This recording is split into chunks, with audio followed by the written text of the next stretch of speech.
Malgré la prolongation du cessez-le-feu, les bombardements se poursuivent. L'armée israélienne pilonne quotidiennement le sud du Liban. Certains habitants n'osent plus rentrer chez eux ou préfèrent déménager. D'autres sont forcés de dormir dans la rue. Ce sont les travailleurs qui souffrent. Je travaillais pour la municipalité de Beyrouth, j'ai mis 15 ans à construire ma maison. À présent, elle a disparu. Les pauvres sont devenus des boucs émissaires. Que dire de plus? Existe-t-il une souffrance plus grande que celle-ci?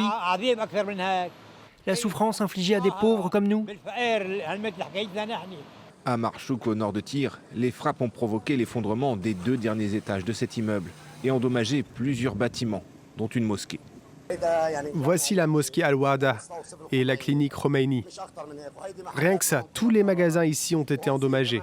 Il y a aussi des générateurs qui ont été abîmés.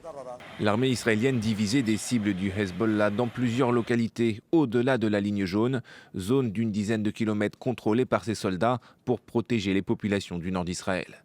Le parti chiite libanais affirme de son côté avoir mené plusieurs attaques contre les forces israéliennes au sud Liban, ainsi que contre des batteries du dôme de fer. Depuis le début de la guerre le 2 mars, plus de 3000 Libanais ont été tués et au moins 21 soldats israéliens.